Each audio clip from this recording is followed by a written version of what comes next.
Journey to the South, full summary and life-transforming lessons.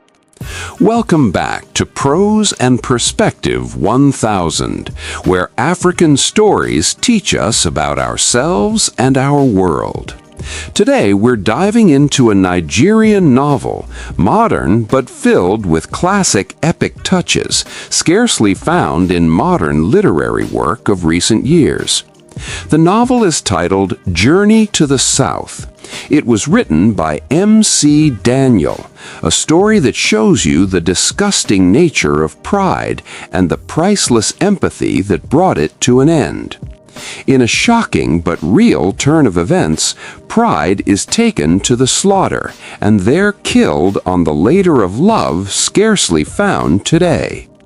This is a story that beautifies perspective, friendship, transformation, and the train that becomes Ejike's ally in making the desired change possible. In fact, the train changed everything. This novel is more than just a journey on rails, it's a journey into the human heart. In this video, I'll walk you through the complete summary, show you how the train and its passengers contribute to Joe's transformation, and end with the lessons this powerful story teaches our modern world. Let's begin. Journey to the South begins in a small community in southern Kaduna State. The story opens with Ejike, calm, thoughtful, and concerned about his friend Joe, who is proud, hot-headed, and dismissive of anything he doesn't like. His arrogance stinked, driving people away from him, yet he wouldn't see that as a problem. He'd too much of himself. Joe hates trains. To him, they're for the poor, dirty, unrefined, and all that are beneath his class. This arrogance is the first layer of his repulsive character. It's not about trains, it's about pride, about a man who sees himself above everyone else, a man who believes no one could compare to him.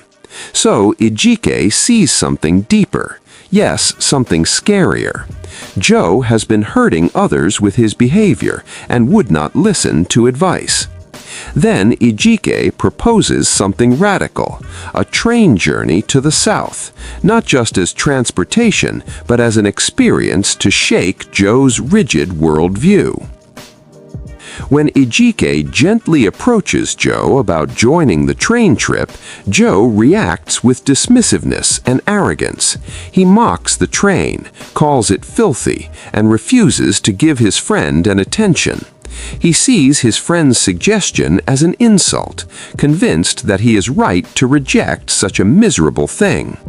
This first refusal exposes Joe's deeply seated flaw, ego, rooted in him and nurtured by a sense of self-importance and fear of vulnerability.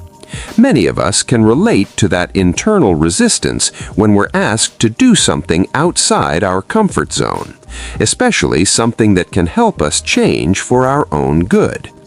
But Ejike doesn't give up. He uses what friends sometimes use best: gentle, calculated reasoning, patience, and empathy. Instead of attacking Joe's arrogance point blank, he speaks by employing a method of speech he calls bait method of speech to talk to him.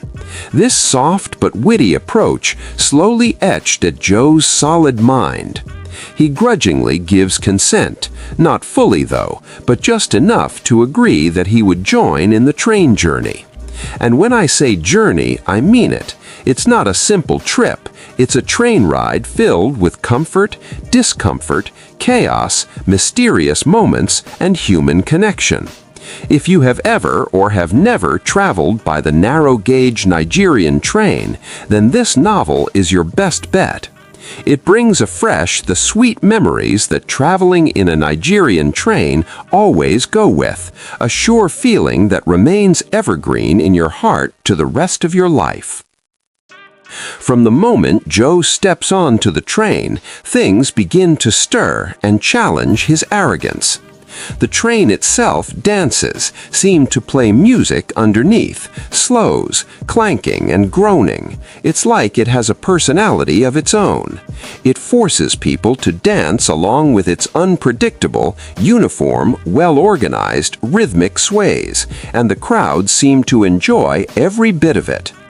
It carries a mixed crowd, laborers, traders, children, elders, all jammed together. Their chatter, their laughter, and their shared intimacy show Joe a world he never knew existed, a world he has avoided.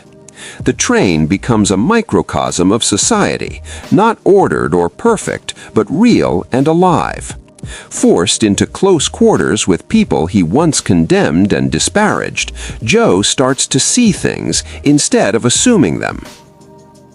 On board, humanity speaks. The passengers display a range of attitudes. Some are cheerful and patient, even in cramped spaces.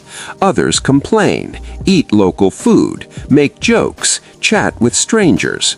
Some help each other board, others share food or stories. For a man like Joe, this is disturbing at first. It's chaotic, unfiltered life happening in real time. But with each conversation and moment of shared humanity, Joe's defenses begin to crack. He starts noticing people's dignity, resilience, and humanity, not their clothes or status. At every station stop, the behavior of those waiting, disembarking, and re-embarking reveal different walks of life. A mother juggling children and baskets, a young man offering change, elders greeting long-lost relatives, strangers hugging goodbye. Each of these moments is a reminder that life's value isn't measured by class or comfort. Joe sees people with purpose, patience, laughter, struggle, all unified by the same journey. And his arrogance begins to dissolve, replaced by curiosity and humility. Joe's transformation. By the time the train reaches its final station, Joe is no longer the same man. What began as a trip he loathed becomes a chapter that reshapes his worldview. He sees that arrogance isolates, it blinds you to human experience. He realizes that pride limits growth. Most importantly, he understands that life's richness comes in shared moments, not solitary judgments. While the journey was physical, the real change was emotional and spiritual. Joe moves from self-centered arrogance to empathetic understanding, a change catalyzed by the train, the passengers, the stations, and Ejike's steady friendship. Lessons for our modern world. What does Journey to the South teach us today? 1. Humility opens doors. Joe's pride kept him small. Humility expanded his world. 2. Shared experiences shape empathy. When we sit with others, literally or metaphorically, we see ourselves in them. 3. Change often comes through discomfort. Joe hated the train, but the discomfort forced growth. 4. Friendship matters. Ejike never forced, but he never gave up, and that's the heart of true friendship.